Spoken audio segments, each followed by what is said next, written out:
experience with diagnosis myself, and I've probably only started to kind of use that niche in the last sort of 5 years or so. So I guess with that, today's about, giving you some information about ADHD, what it looks like, sounds like, feels like, what it isn't as well. And it's a bit of a minefield. Everyone's different. I'm assuming that there might be some people in here that have a diagnosis, might be diagnosis curious or undiagnosed, supporting someone else. So everyone's got their own kind of experiences with that. And I've had to condense a lot of things down due to, I guess, the volume of information that's out there with regards to ADHD as well. And then trying to cater, I guess, for everyone here who's at different ages across the lifespan, doing different things as well. Alright, so if I do miss anything or there's a pertinent question, come pick my brain. I'll stick around afterwards as well, if people want to do that before I get kicked out. I'm happy to, even field some questions or queries if people want to email me or something like that after today. Alright, so let's kick on. Alright, so as I said before, going to be talking about exactly what is ADHD. My wife sent me a very pertinent text message saying, this was about 3 hours ago, have you got your presentation through to Gina? I responded, 3 hours later, actually going, but late. And then there was another response after that, how appropriate. So there's one trait that you've learnt about me already. I'm going to be talking about the 3 subtypes of ADHD. I don't think they get mentioned too much nowadays. You've either got ADHD or you haven't. But I think it's quite important to know, if you have ADHD, exactly what your neurotype is. Going to quickly look. I don't know if my slides will make it that quick, but how is it diagnosed? What do we look out for? Talk about executive functions. I'm hoping that most people have heard about those, but exactly what they are. We'll do a case example. That'll be about me. So I'll share my story. I'm pretty easygoing and happy to do that. We'll have a look at some strengths related to ADHD. They're often not the focus, and I think I can put my hand up and say, look, treating practitioners not all are often going, look, what's wrong, how do we fix it? And totally ignoring what's actually going well, and what skills and attributes, values, qualities, characteristics the person actually brings to their environment. Yep. How to enhance those. We'll look at some interventions, some strategies, and then I've got a slide on some extra supports for ADHD as well. Not just for the ADHDer, but everyone around them, essentially. Alright. There's a few memes throughout it as well. I love that one. Okay, so I think there's been a general, I don't know whether it's an attitude or a view, a lens in society that this is what ADHD is. And it's not the case. I think as this clearly shows, there are so many challenges, obstacles, barriers. Again, this is focusing more on the negative. But I think these quotes that I've had sort of said to me from clients that I see kind of sum things up pretty well. So we've got one here saying, look, it's attention dysregulation, not attention deficit. This one's actually my own. I've got too much attention and I just don't know where to put it. Someone will say something to me and I'll probably think about what I'm going to say next before they've actually finished their sentence, which might see me butt in and, oh, birdie, all of that kind of stuff. We don't lack motivation or intention. Get distracted, overwhelmed and can't wade through the shorter term stuff that's actually happening, grabbing my attention to produce a longer term outcome. There was a nice quote in some literature I was reading the other day. Everyone heard of Russell Barkley? He's like the godfather of modern day ADHD, professor in the US. Basically devoted his life to ADHD research, developed a lot of different psychometrics and questionnaires. I think one of his brothers, who was a twin, had ADHD and unfortunately committed suicide, so he kind of made his life's work to become an expert, essentially. But he was saying that, look, ADHD it's kind of like what short-sightedness is to vision. Was one of his quotes, saying we just get caught up with what's really close, and attention grabbing lifts the dopamine without actually sort of seeing what detriments there might be in the long term. Not sticking on task or making an impulsive decision and then having a negative consequence down the track. Another classic one that I had from a younger client, she was saying, it seems like in my brain, I don't have this happening for me, but there's multiple different experiences, obviously. All the TVs are on at JB Hi-Fi, they're on different channels and different volumes all at the same time. And I just don't know how to wade through that. So how are they meant to actually be doing their best? Or be perceived to be doing their best. Okie dokie, next slide. All right, I'm not going to go into all the science and stuff like that, all the brain structures or anything like that, but what is ADHD? Well, it's a brain-based biological disorder that affects, I guess, the structures in the brain, their connections and regulation of dopamine. You might hear that ADHD is like having a dopamine-based autonomic nervous system, or an interest-based nervous system.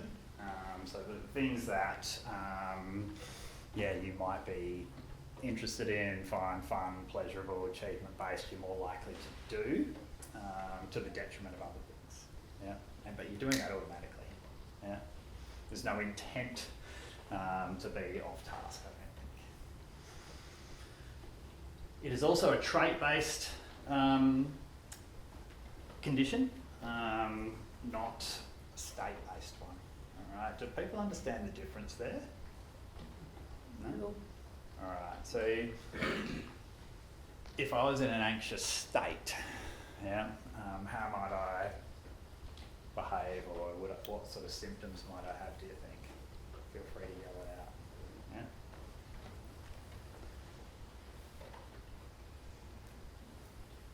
All right, well, maybe there's a bit of worry going on. Internalising things, there was a bit of worry going on there. Don't put your hand up, keep it down, keep it down. I might be jittery, my heart rate's up, all of that kind of thing, due to a stressor of some description. All right.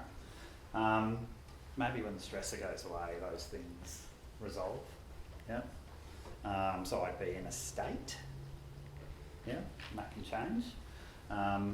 Traits are these kind of, I guess, characteristics that stick around. Don't tend to change. Based on, they might get exacerbated under stress, but they're likely to be lifelong. Makes sense? So regardless of the state that they're in, Yep. they will have those symptoms. That's right. All the time. Exactly. Yeah. Yep. I'll go further into executive function deficits. That is related to just being able to get on and do what we want to do, or what other people expect of us, and the brain-based processes that help us achieve that. These are the common symptoms, really, that you would see most of the time in literature. So there's a focus on inattention. Again, is it inattention or not? I'll leave that up to personal opinion. Being able to focus and maintain that. Poor time management, or like maybe time concepts, another way to kind of describe that as well. Knowing how long stuff takes, actually just being aware of time. Being able to plan and organise appropriately by managing time. Weak impulse control, or being sort of uninhibited. That could be behaviourally or verbally. Potentially having exaggerated emotions. Yeah. This thing called hyperfocus. Being able to attend to some things and not others. Yeah. Or even being hard, like maybe I can go into that quite easily with fun, pleasure, achievement-based tasks and things that kind of nourish me. It might also be hard to pull myself out of that. Yeah. So I get into it easily and then find it really hard to get out of it. Hyperactivity. Generally speaking, people go, oh, that's little boys, running around and climbing things and jumping and can't sit still, but that's not necessarily the case either. Declan? Matt, I'm just thinking, as I read down your list there, Mm-hmm. those things can be a bit tricky in a classroom, aren't they? Oh my God, yep. Yeah. Almost every one of those Or is, edited. is a challenge for the young person involved. Yeah. Yeah. Yep. They might love the subject, right? And they're, fully into it. No problems. Yep. I don't know. If I think about maybe even myself, and I'll go through this a little bit more, but anything sport-based, fully into it, right? And maybe even from like doing art, creative things, using my hands. There's novelty and like the ability to kind of use your thinking a little bit. Whereas if I was sitting in English or something like that, I'm just going, I can't read the page that quick. Yeah. I'm imagining the scenery that I'm reading from the book in my head and stuff like that, and I actually, even though I'm reading the words, I'm not taking them in, things like that. So that would take me probably 3 or 4 times as long to do. And then mum and dad would go, oh, Matt loves studying, he's always in his room, and stuff like that. I hated it.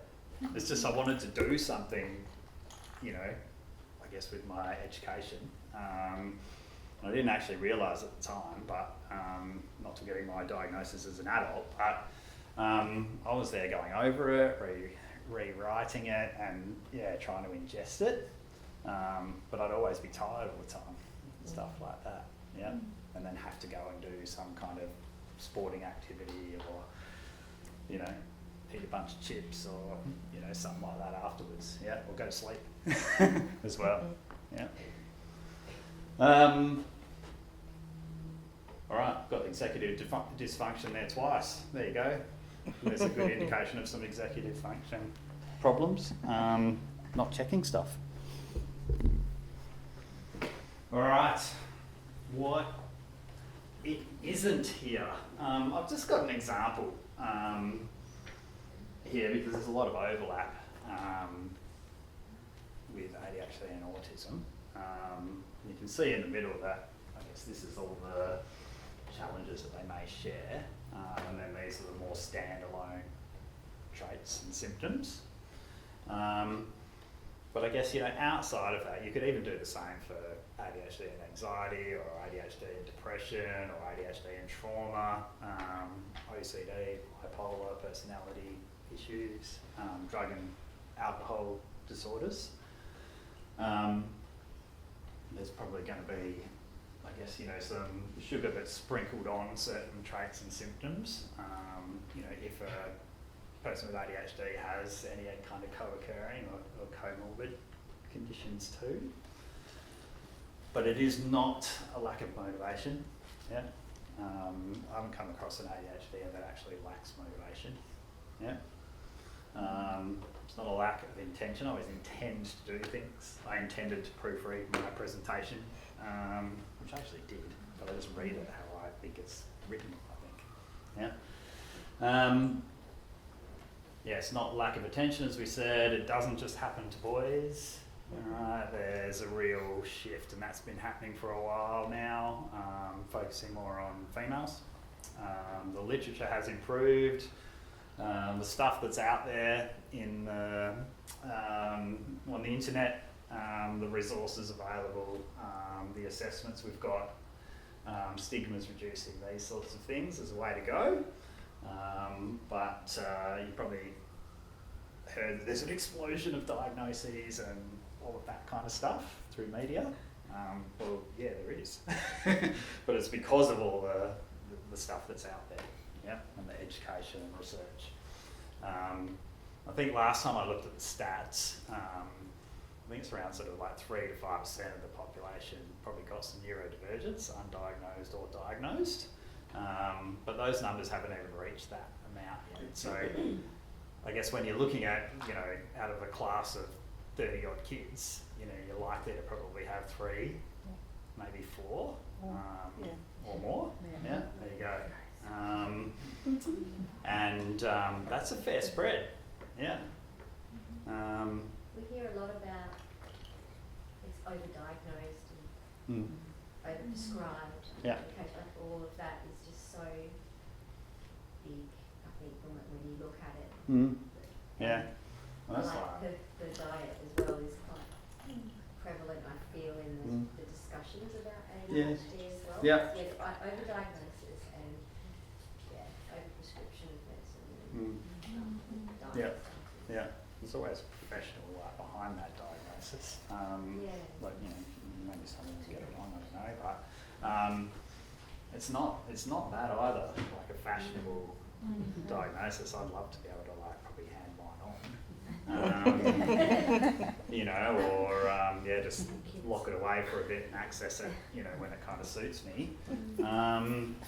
But I can't. I've just got to learn to try and moderate it and do some things that are going to help me. Yeah. It's also not an intellect issue. Yeah. If structures aren't communicating properly, and you know, there's some chemical imbalances, I can't access my intellect potentially. Yeah. But there's ways that I can enhance that. Yeah. It's not a lack of interest in things. I show a lot of interest. Just get bored of them real quick. And it's not only related to symptoms that you can actually see. Yeah. I think that's predominantly been the view historically. You know, the kid running down the hallway or swinging on the chair, and yeah, they're Caucasian white boys. All right, it doesn't fit at all. All right, so these are the 3 subtypes. I had a client the other day say, like, yeah, that was like angry, fast and fired or something like that. He called the subtypes. He's all of those. All right. So he, like, definitely the combined type.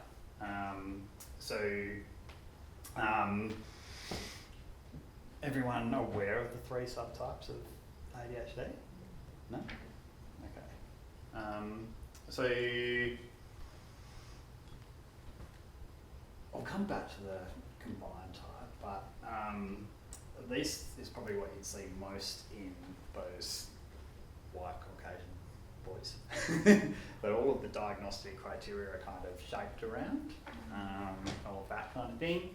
But that's actually the least common type. Yeah. So, like, why is it viewed that way? Because that's physical. Well, you know, it's the squeaky wheels get all the attention, I think. you know. But maybe the female that's got maybe this inattentive type, well, like they're not running around, I don't have to moderate their behaviour, you know, from a, I guess, a more overt perspective, still probably need to go, hey, are you on task here? Yeah.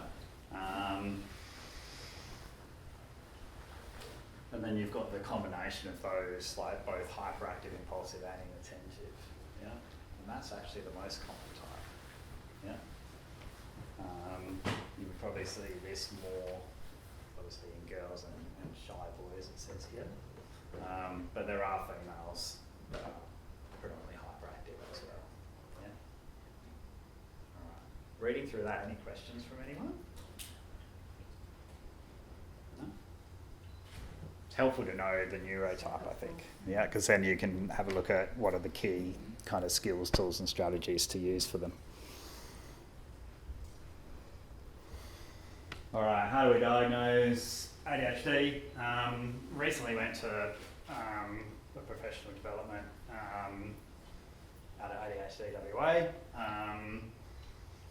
Being part of their kind of like professional network, but they're actually saying that the gold standard is a clinical interview, all right?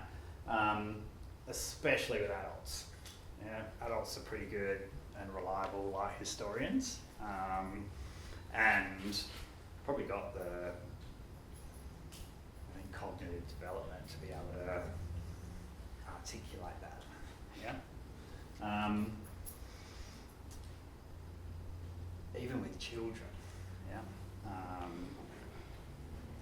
guess they would still do a clinical interview. They're probably going to do that for the parents as well, get some other, what they call informant feedback. So that might be a close relative, a teacher, another allied health service provider, those sorts of things. School reporting, just to see, okay, kids probably can't articulate the symptoms that well, why are they even here in front of this medical professional? But parents and any of those other informants that might be required at that time can provide some extra information. Yeah, really helpful. There's also like an ADHD self-report scale that's often used. There's some other psychometrics which I won't go into, but it also comes back to looking at this thing called the DSM-5, which is the mental health clinician's Bible. This big book that you could kill someone with here. But the literature's kind of saying it's not really fit for purpose when it comes to diagnosing ADHD. Yeah, because it misses out some key information. Putting all of this together with children, you're probably giving them some executive functioning questions, or looking at some other subtests from some intelligence scales that measure different executive functions and things like that too, yeah, which actually aids the clinical interview, yeah, and assists diagnosis, but it's not relied on for that, yeah. All right, so there's also like some, I think, misinformation and conjecture out there around like who can actually diagnose ADHD, yeah. There's a lot of self-diagnosis going on out there as well. Everyone's probably got some traits and symptoms related to neurodivergence, but might not fit the full criteria. But yes, psychologists can diagnose, psychiatrists, paediatricians, and I can't remember if it was, I think it was the federal government saying that GPs might be able to do that pretty soon as well. Yeah. There's a bit of worry out there around sort of their suitability to do that. Yep. And they're all going to have training. All right. That's going to have to be, you know, certified, and they're going to have to maintain these sorts of accreditations and things like that. I think and the cost factor here is massively prohibitive. Yeah. You know, even say you go and do some psychometrics or, you know, and you get stuff put together, and then like for kids as well, then you might have to take that to a paediatrician or, you know, a child psychiatrist, and they're wanting to charge you again because they didn't do the assessment. You know, that I've had stories like that as well. So you're almost getting charged double. Yeah. I think some of the other benefits here with GPs, some have co-prescribing rights for medication and stuff like that. So, you know, you can go back there and for a standard session, you know, with the GP, get your prescription without having to go and see the psychiatrist or the paediatrician, which might come with a $300 or $400 price step. Yeah. And if people are doing that often, like the price just to maintain, you know, your treatment that is effective, just goes through the roof. Yeah. So that I think would be very helpful. Yeah. I'm not adverse to that at all. Yeah. I hardly do, you know, assessments really. I might do some screening and then go, look, you're better off just keeping your money and go and seeing the psychiatrist. Yeah. I'm pretty real with that kind of stuff. So I think that's saving the person money and heartache, and you can actually put your time and effort, you know, into getting on and having the therapy side of things. Yeah, putting your money into that until you've got yourself an appointment or move through a wait list. All right. If people want to look at the diagnostic criteria, come and have a look at the big scary purple book at the end. But this is from Russell Barkley. The DSM-5 doesn't actually capture ADHD accurately. I can't remember what period the first sorts of criteria for like hyperactivity and impulsivity and inattention were actually developed. It might have been in like 80s or 90s perhaps. But yeah, like it fails to mention executive functioning problems, which are a core feature of ADHD. And it doesn't even look at like, you know, someone's ability to regulate their emotions and all of this kind of stuff. Yeah. So they say, yeah, don't rely on that. That's why the clinical interview and getting that information verbatim is the gold standard. Yeah. Kind of make sense? Cool. All right. Yeah, this is not an exhaustive list of what else to look out for with ADHD. And it's in no particular order either. So like fatigue's a massive one. Sleep-related issues. That could be like not being able to get off to sleep, or waking frequently through the night, waking early, these sorts of things. Forgetting to eat and hydrate yourself. Yep. I get so hyper-focused I forget to go to the toilet or, you know, nourish myself in some way. Yeah. And then I'm not fueled up appropriately throughout the day. Yeah. And then I get tired. All right. Could be disordered eating as well. So they like binge eating, even some eating disorders can be concurrent challenges with ADHD as well. Emotional regulation problems, so yeah, being really sensitive to certain things, impulsively responding, getting irritated really quickly, outbursts, these sorts of things.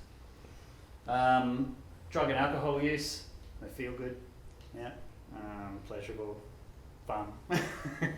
Alright, so often used for self-soothing. Someone's got a racing mind and anxiety or worry is playing out in their body, then these sorts of things work. Yeah, they're easy to do. And dopamine producing, at least for a little bit.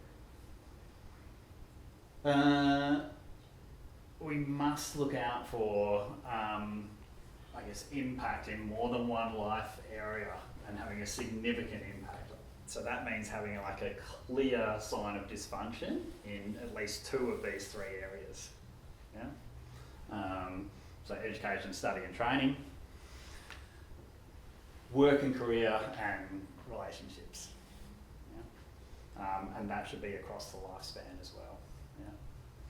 So even if someone's going to go as an adult and look, it might be ADHD diagnosis curious, they'll be asking you questions about childhood, and there should be evidence of dysfunction or challenges in 2 out of 3 of those areas before the age of 12.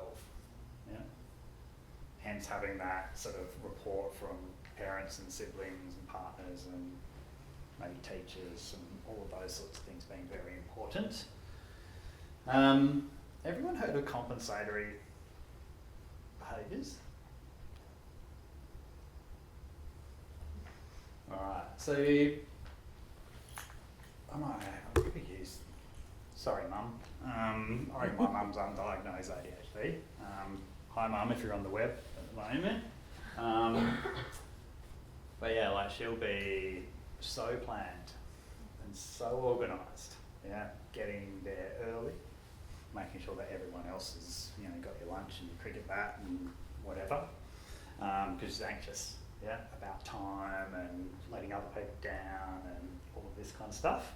And it also comes out as her being a bit bossy and opinionated and, yeah, causing everyone else to kind of get annoyed as well, yeah. That's probably because she's got executive function challenge with regards to being organised, yeah? But she's covering that up by doing her planning and organising to the nth degree, yeah? Making up for it, essentially. Others like internalise emotions so they won't say what's really going on. Maybe they just go really quiet, yeah? Totally different to someone who's hyperactive and impulsive, yeah? We look out for treatment-resistant conditions, so any client that might have had, I guess, exhaustive or significant therapy in the past with limited benefit. Yeah, so I've often seen clients come in and go, look, I've seen like 6 or 7 different psychologists and I'm still anxious, I'm still depressed and nothing's helped. Yeah, they haven't been treating the right stuff. Yeah. So there's probably an automatic screen for some neurodivergence at that particular time.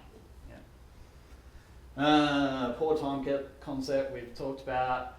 Able to focus on interest-based activities, yet unable to begin boring or disliked tasks. Yeah. Maybe without someone being a bit of a wingman or having some accountability and these sorts of things. Even that might be a real difficulty.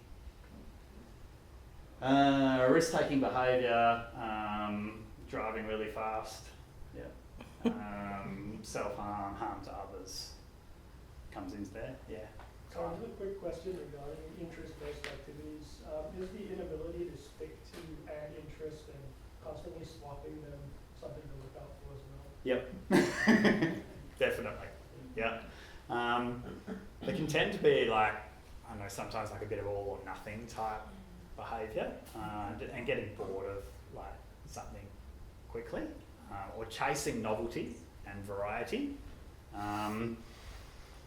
Yeah, like when I talk about myself, you might sort of see some connection with that and get an understanding of that. All right. This one's really important for females. So previous coping skills no longer working during a life transition phase. Yeah. So when you think about transition phases, most people go, oh, that's going from, primary school to high school, and then high school to study or work or further training or something like that. But any life transition could be like, I don't know, maybe I've had a long-term illness or injury, yeah. Maybe I've been pregnant now, going back to work.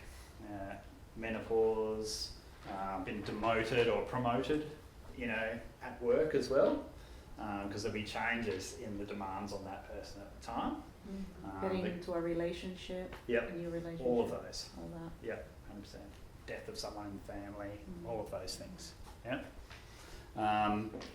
Because maybe there was some support or prop at that particular time, assisting that person to maybe mask or cope with symptoms and things like that as well. And that pillar's not there anymore. Like, yeah, people can start to displaying their neurodivergent characteristics. Yeah. And the last one here, I don't know enough about, so that is on the list to get some training in, but yeah, executive function regulation problems during the menstrual cycle. Yeah, so changes in estrogen and progesterone bring their own challenges, but that can actually add a bit of fuel to the fire at certain stages of the hormone cycle when they go up and down and things like that. Yep. All right.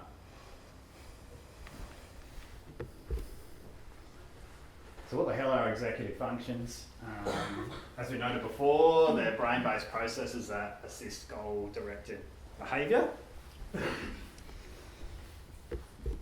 And I've got a bit of detail here. I'm not going to sort of read it out, but I'll give you a brief synopsis. So I've taken an executive function questionnaire and their description of, I guess, different executive functioning scales that they've got within that. And this particular, questionnaire, psychometrics, has 9 different executive functions that it's trying to measure. The first one is our ability to inhibit certain responses and looks at impulsivity. You'll see my profile shortly, just to give this some context. But yeah, having a look at the descriptions will, assist having a look at my profile. I can come back to this stuff if required. But yeah, an elevated score on the inhibit scale suggests difficulty resisting impulses, considering consequences and things like that. Really naughty behaviour. Alright. Shift is the next one. So our ability to kind of transition between different activities, tasks, situations. And this is probably a big one here, having cognitive flexibility when, you have to stop doing that. Here, yep. Actually we're not going here anymore because the car's broken down or something like that, and then there's a meltdown or this always happens, that type of thing. Next one's emotional control. So just being able to regulate and modulate our emotions.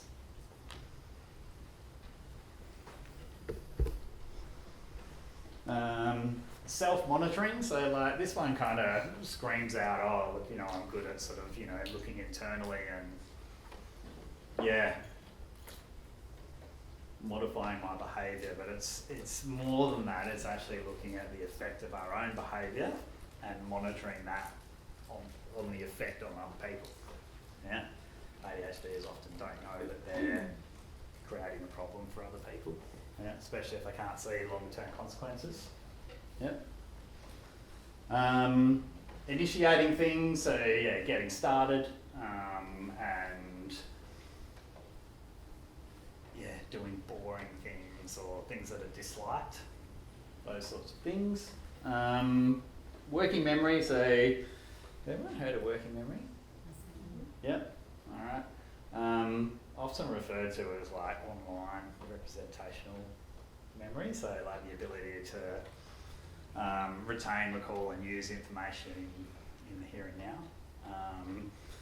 It's kind of like a sieve, I think, for ADHDers. If I was to draw this, just to give you a bit better context here, kind of think of working memory like everyone's got a certain capacity. We don't know what that is. But we've all got, things to do, places to go, people to see, people we don't want to see, all of that kind of thing. And then as soon as you're waking up, or you're starting the day over, or another task comes along, well, maybe there's some thinking and feeling and, other interactions and things I need to do.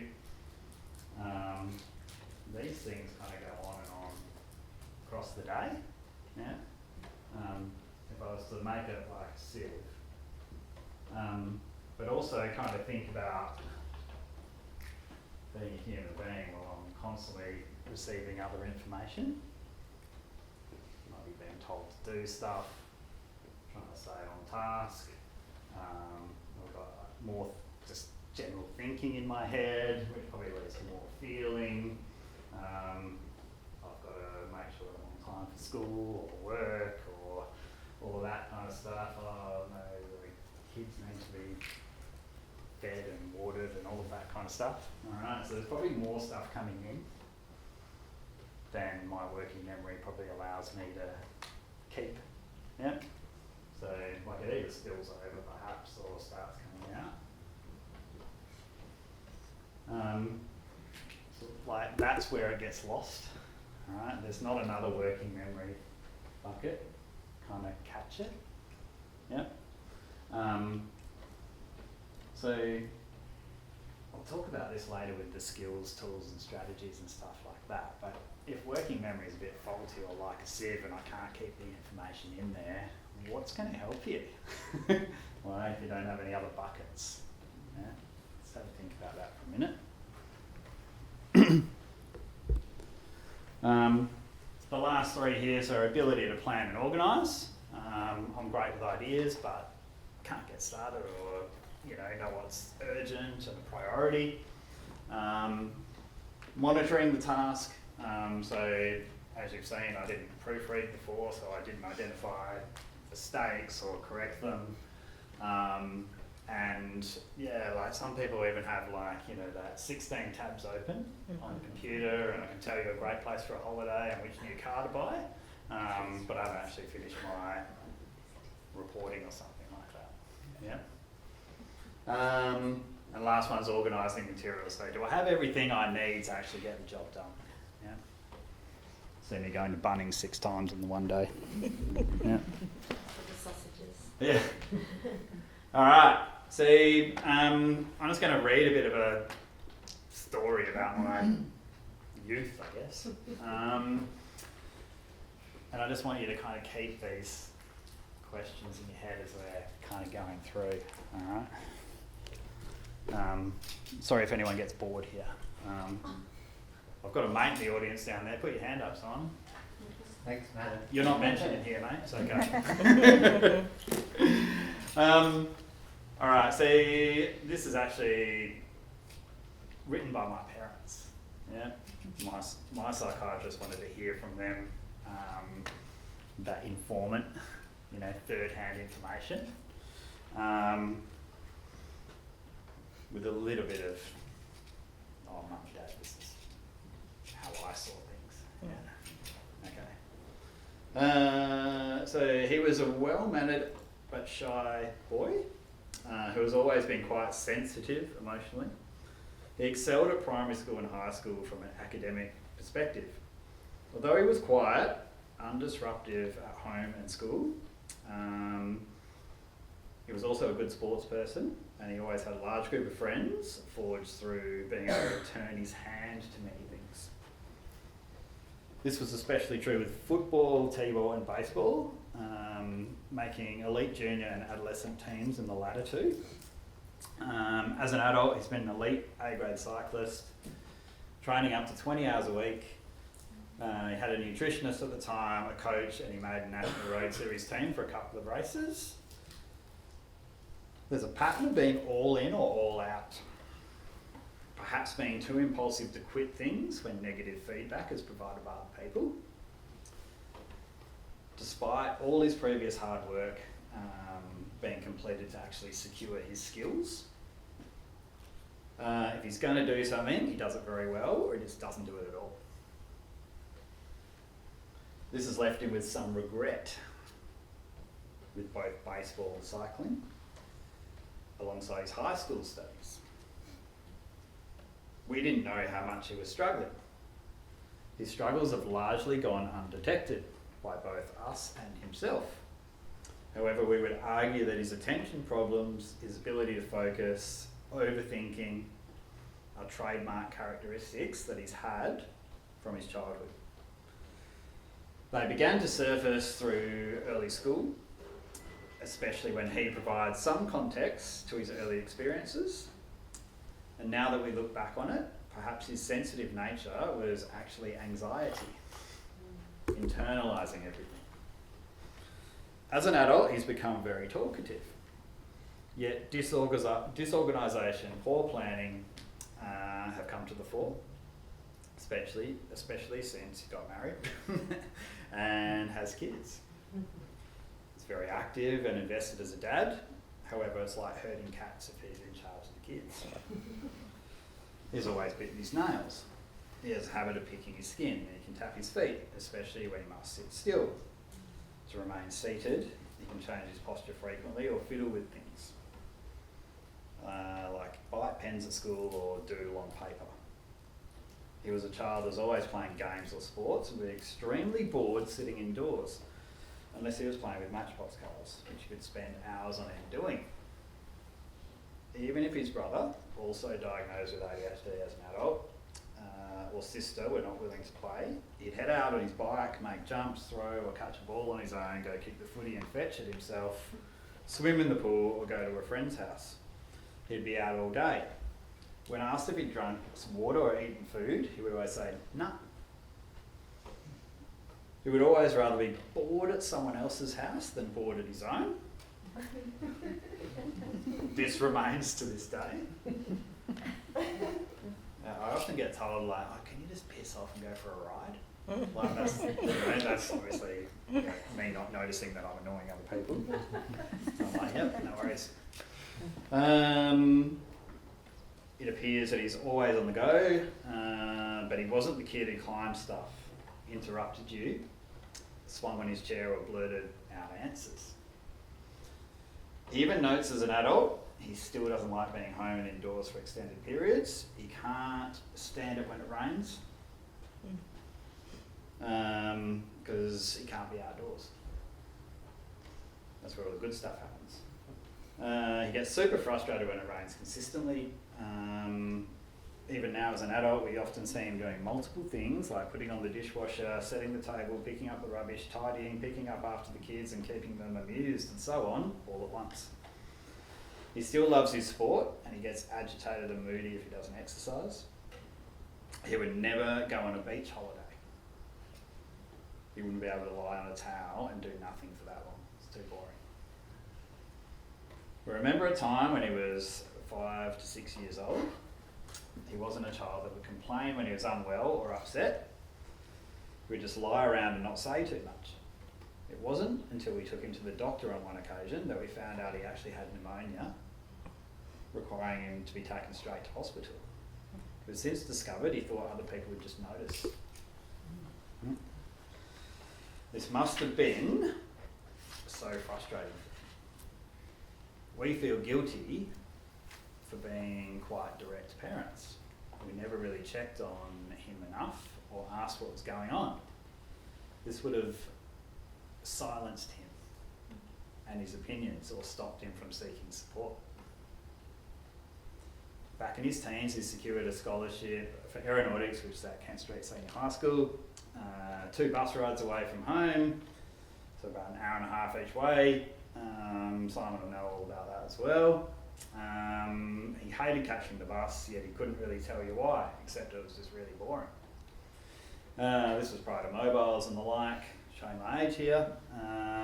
Since diagnosis, he noted he was actually really irritated by others on the bus, and that annoyed the shit out of him, lowered his mood, and the stagnancy on the bus and the noise and like all of that kind of stuff, just couldn't really tolerate it that well. And it made me feel really restless. Yeah. At the time, he just noted that he wanted to change high schools. That resulted him changing schools to be closer to home for year 10 onwards, but ultimately this was another regrettable decision, in that he ended up being assaulted at the new high school some 12 months later. He noted that he was sensitive to others' behaviour and taunts, and then he impulsively lashed out at one by ditching the ball at their face. And then when his prowess with sports, which was a strength, didn't assist him with his friendships, I got bullied essentially. Yeah. Throughout high school, I wished to become a pilot. Now I'm a psychologist, so they're kind of one's that way and one's that way. quite focused on this, thus ceasing his aeronautic scholarship due to the bus was a real surprise. That said, he maintained attendance to his studies to a high level. This was even during a stressful period post the above assault and returning to Kent Street, albeit minus the scholarship. He would study a lot, yet his bedroom was always full of books on the floor, scrap pieces of paper everywhere and a messy desk. His belongings would remain in his room, spread out everywhere. We even built an extra and bigger room for him on the house to move in with all his study gear. Little beknown to us, he found it difficult to retain and recall information read in books or texts without rereading them or rewriting the material out all the time. He would get annoyed if someone had been in his room and moved things. We didn't realise that his extended time in his room was due to struggling to retain the information. We thought he loved studying. In fact, his feedback was that he struggled with it, but he wanted to do well, so he decided to suffer through it. He needed 2 tutors, one for maths and one for physics. He's never read books for pleasure, even at a young age, finding his mind can wander even while reading. So it's difficult not to become bored with having to reread the paragraphs or get frustrated I can't stay on track with that. Challenges retaining information and using it effectively continued into university, where he noted he just followed all the smarter people around and copied the shit that they did. Yep. Or he spoke at length with others about topics that were interesting or coming up in an exam or something like that. Yep. So there's probably one of my accommodating or masking type behaviours getting me through, other supports and pillars and stuff. Now we can't shut him up in most social situations. He would always leave his assignments to the last minute and complete them over 1 to 2 days, be late for tutes and lectures, and or decide to go socialise at the university pub instead. He had difficulty organising his diary and self-motivating to get study and reading done. That was certainly more prominent when I actually went to university, because no one actually gives 2 hoots if you rock up or not. Yeah? So the accountability drops away. There's a lot of structure with primary school and high school. When you have to start finding your way around on a bigger campus, and if you don't hand in your assignment, there's no one there going, where is it? Lacking any structure was a real problem. I crammed for most assignments, noted that the university assignment box would be left open after hours. And if you put your assignment in the box before the office opened the next day, it'd be stamped the day prior. So I'd always get like an extra day to get it in there. To this day, he doesn't seem to be able to engage in any form of reading for leisure or fun. Nor can he get started on any real admin or reporting tasks effectively because of the length of reading required. With anything like that, he'll do it last minute, or perhaps even underestimate how much time he's got to do it, because things just seem to take me as long as they take. Like I couldn't actually give you a time frame on how long something's going to take to read or mow the lawn or whatever it is. They just take as long as they do. He's consistently late arriving for family things, despite advising of what time he's going to be there. He actually gets annoyed with himself for this, and then he starts to get irritated and tell others to hurry up if I'm running late. Yeah, that's probably my fault. Lastly, he appears to be a deep thinker and creative, yet this probably stops him from actually getting on and initiating things. So he over-researches things, goes off topic, or gets distracted by things that, I could even doing this presentation, I'm like, oh, that'd be really good, and I've taken a screenshot of something that I'll put in tomorrow, but I don't remember because of the bucket thing, and then I see it 3 weeks later and go, oh, that moment's past, delete. So you can see the waste of time, kind of fun though. Found that meme while I was doing that. All right, so I could go on. What do you think? Intelligence is quite associated with it. Sorry, say again?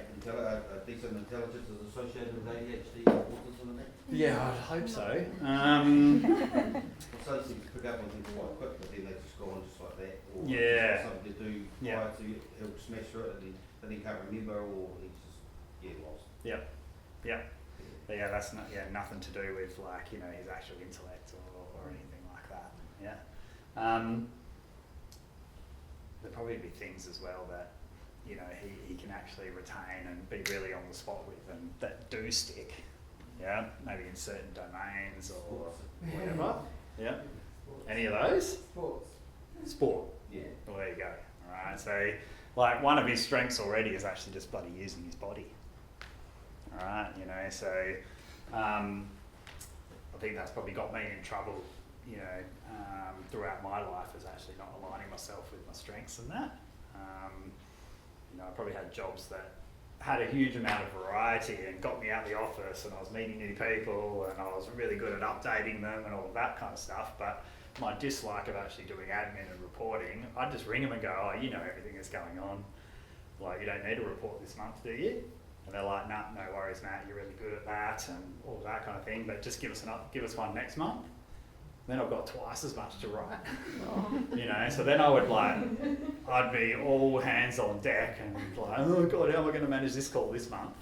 And I'd either try and delegate it to someone else or tell my boss I need some help to get that done or something like that. I'm really good at meeting all my targets and things. But yeah, I think it made me super tired. Yeah.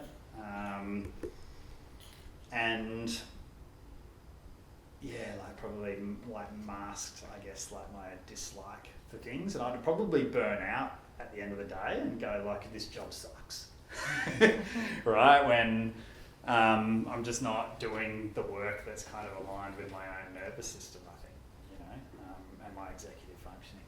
Yeah, so I think it's really good to kind of keep that stuff in mind when people are looking to make a career choice or, something along those lines too. Yeah. All right. My symptoms: subtle, overt, a mix. What do you think? Mix. Yeah, real mix. Yeah. Do you reckon they change? Do you reckon they changed over time? Oh yeah. Yep. Yep. So how someone presents, even as a kid. There's been some transition periods for me through there too, and then probably gone from being sort of more internalised to externalising things. Yeah. Even when you think about maybe hyperactive, impulsive, I think sport and moving my body and being active probably even masked those sorts of symptoms. I didn't have any sleep issues because I was probably physically exhausted. At the end of the day, and just drop off. What's the difference between masking and managing? Managing is probably a more helpful, less energy depleting way of going about it. Yeah, that's how I would delineate that. Yeah, I'll talk you through this thing called spoon theory in a bit. Yeah, and you'll see what I mean from that. But yeah, really good point. All right, I better skip forward because I'm jibber jabbering away. All right. So what are the interventions? This is from the ADHD best practice guidelines. So multimodal treatment and support is what's required for ADHD, but this is about what people can afford and the access to those kind of services as well, and the availability of them. And when it comes to meds, VE therapy or therapy versus having meds and whatnot, meds are the gold standard. Yeah, they will give you a greater executive functioning benefit straight out the gun, more so than therapy. Therapy's long haul. Yeah, and if executive functioning can improve, then you're more likely to probably be receptive to some of the skills, tools and strategies in therapy, with less repetition of that, essentially. But people should be offered the choice, and it's always based on what they want. their needs and wants and circumstances. Yep. Diet, sleep and exercise are just so important for ADHD as well. I'll talk about those quickly in a minute. The meds are not going to go into them, but everyone's probably heard of dexamphetamine and Vyvanse and Ritalin. Non-stimulants are probably more in that sort of antidepressant, SSRI, serotonin, reuptake inhibitors, and then there's other medications, stuff for sleep and anxiety, all that kind of thing. On the counselling and therapy side of things, CBT, which is cognitive behavioural therapy. I'm sure everyone's heard of some of these, but that's like thought, feelings, behaviour, connections. ACT, acceptance and commitments therapy, which is really looking at values. And having values guided behaviour. Yeah. Really what sort of makes you tick. Schema therapy is a good one. There's lots of different sort of, I guess, concepts in schema therapy. It's a longer term one as well. And that really focuses on, I think, maybe the different sort of coping modes that people would go into, and relates it back to your attachment and development as a kid, and throughout your lifespan. So like a mode might be, if I said I was in like raging bull mode or something like that, what might you think I'd be displaying behaviour-wise? Yeah, yelling, screaming, head down, bum up, get out of my way, being resistant, that sort of stuff. So like maybe that's like a kind of angry type mode, all right? If I was like, maybe just being really mousy and quiet and stuff like that, maybe I'm in a bit of a more vulnerable child mode or something like that. And it's looking at pros and cons of all these things, and then how they play out. And assisting people to change their modes, and manage certain things when they come up. Mindfulness and meditation are really, really helpful for ADHD. I think when people sort of hear about mindfulness and meditation, they go, I have to keep my attention on one thing, and that's really, really hard. Yeah. I think with ADHD, you've got a better chance of actually just finding out where your attention goes and kind of building a bit of a muscle for that. Probably more opportunity to notice where your mind goes potentially and get a great benefit out of it. Lots of people go, if I lose focus and I can't keep my mind on one thing, like I'm not meditating. But the opposite's actually true. When you catch your mind and where it goes and bring it back onto something, that's the meditative part. The next one's like really practical, probably behavioural based supports, tools and strategies to actually support your executive functioning deficits. ADHD coaching, it's a bit newer in terms of some interventions for ADHD, much different to therapy. I'm just going to have a look at, what's the target behaviour or outcome I'm looking for, and what's the steps to do it. If that makes you stressed, anxious or depressed, go talk to your psychologist about it. Yeah. And all this should be strengths-based as well.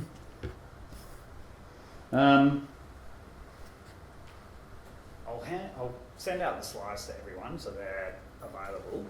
Just cognizant at a time, so I'll flick through. But you'll have these to take away. We'll get them to you. The two I want to really touch on. Well, there's one way to get on with your tasks. Yep.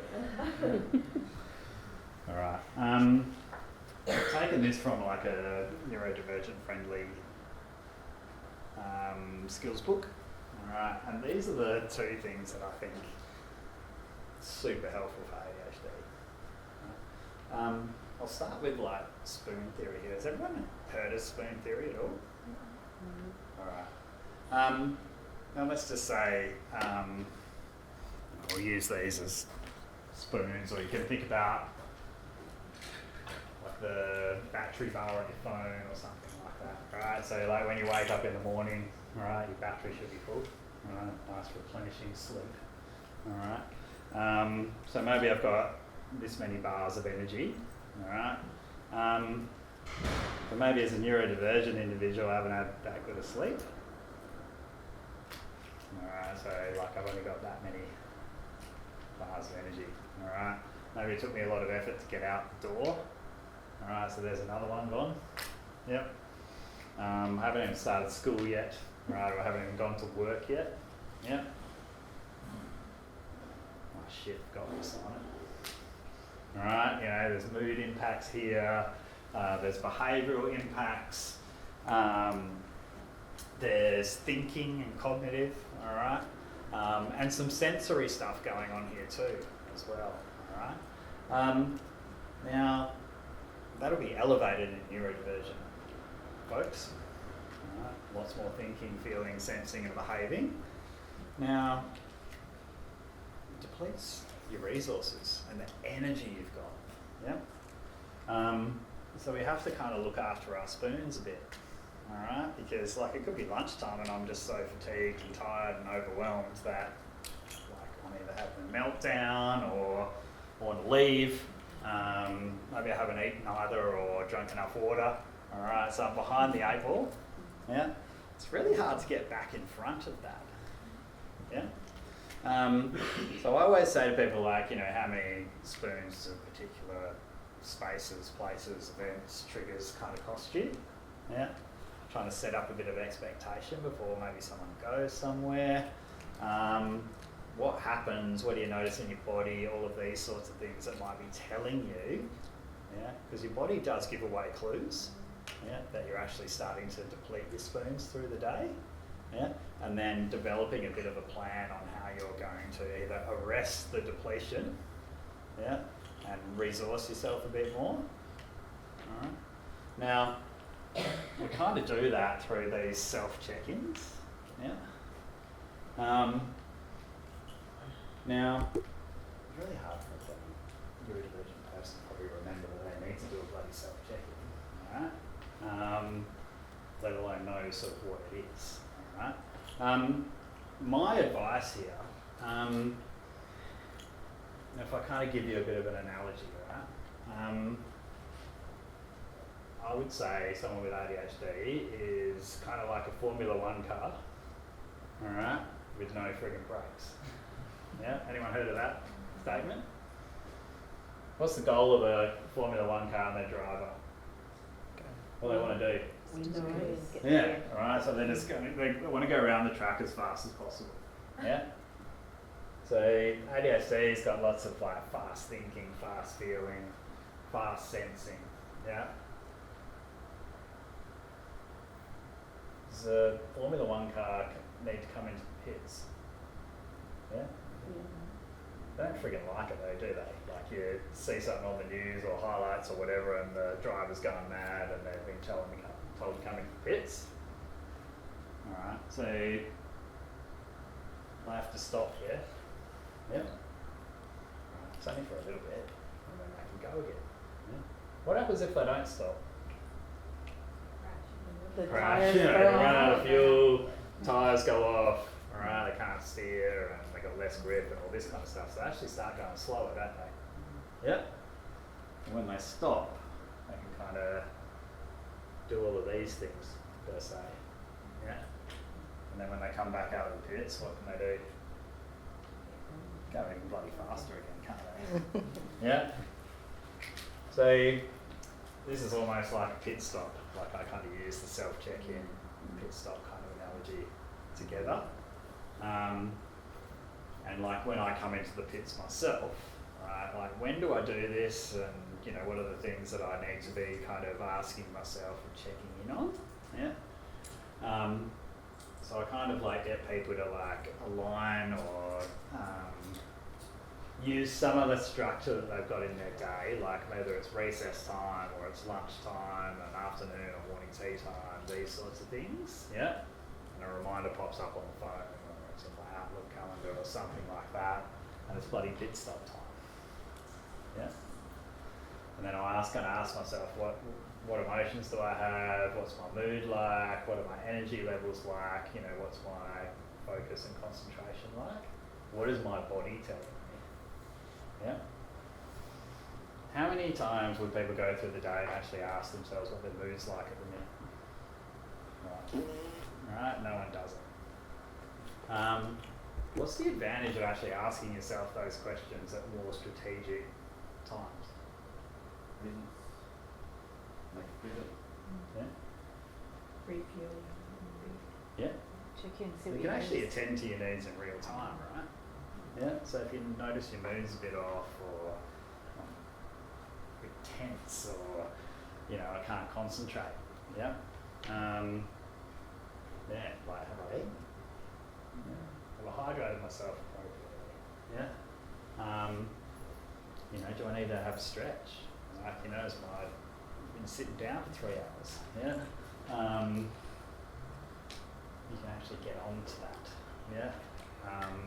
Rather than sort of going all throughout the day, burning heaps of resources and then not being able to pull yourself out of a crappy mood or some other kind of situation. Yeah. Probably more resilient to stress and particular triggers and all of those sorts of things at those particular times too. Make sense? Mm-hmm. Yeah. Breathing one is huge actually, and also like in education, we will stop the kids every now and again. We do the breathing where you have to look at, you pick 3 different things to focus on. Mm-hmm. Breathing for 4 seconds, out for 6, and next thing to look at, in for 4, because you're going to parasympathetic nervous system. Yep. And then the last, after the final one, then your big sigh out, Mm-hmm. and you just see the redirection, because suddenly you've gone into that parasympathetic nervous system, Mm-hmm. they're calmed, now they can move. So like even be able to teach that strategy to Mm-hmm. kids at home reading one just every now and again. Yep. Stop, Yeah. do the breathing, but focusing on 3 different things seems to really help as well. Yeah. Like you said. Yeah, well, Or one training thing your from attention that. away Yeah, away from something else, so you've got to look at that from plan. symptoms and Yeah, exactly. triggers and all of that kind of stuff. Mm. Yep. Yeah, and certainly like getting to know your autonomic nervous system, right? Yeah. Like whether I'm okay in fight or flight or shut down. Yep. Yeah. Alright. So ADHD WA, whether people are a member or whatnot, they still have lots of, I guess, services that you can possibly access. So go onto their website and have a bit of a look.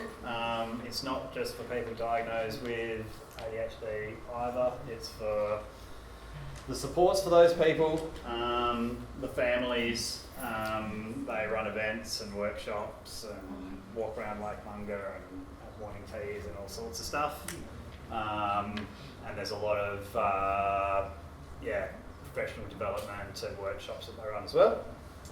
The Australian Association of ADHD Professionals, on their website, you can get a copy of the best practice guidelines, which is looking at everything from assessment and diagnosis through to treatment and education, supports, how to access accommodations and things like that as well. Links to other services and supports in that document. Attitude website, an American one, but like you can go on and subscribe for free. They send you heaps of information. It's all medically backed. If it's not, they're pretty clear on that. But there's heaps of webinars, education and advocacy stuff on there, and general information. Russell Barkley's another one. I've just put up a YouTube channel on there, so Russell Barkley kind of hasn't learnt that if he's, I guess, directing stuff at ADHD is not to use sort of Times New Roman font and just be black and white. So go have a look at his videos. Like he's like one of the best talkers. He's really clear, and you'll come away like feeling, oh shit, this guy really gets it. Yeah.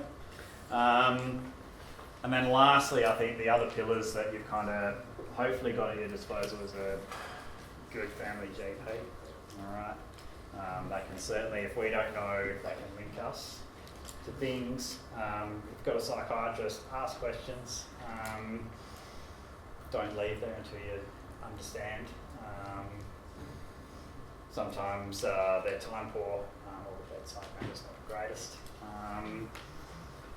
Link yourself to a psychologist, go get a mental health care plan if you need one, for yourself, your kids, partners, all of that kind of thing. Give yourself some cheaper sessions, paediatricians and the school psychologists, yeah, there's a wealth of information as well. And probably, I don't know if it's an underutilised resource or not, but yeah, I wish there was more of them, because yeah, I think they're pretty time poor and overwhelmed as well with the volume of work that they've got to do. Yeah. All right. Any other questions? Yeah. That I'm sure there's questions Yeah. that people would love to have access and speak with you, but I might just say my thank you on my end, and I'm happy to stay here for as long as anyone would like to stay here for, and just say a really big thank you very much to Matt for coming and sharing all your information. Thanks. So yeah, if anyone wants to contact me, there's some details. So yeah, don't be shy. If I can't help you, I'll certainly point you in the right direction. But yeah, welcome any queries at any time. Cool. Thank you. No worries.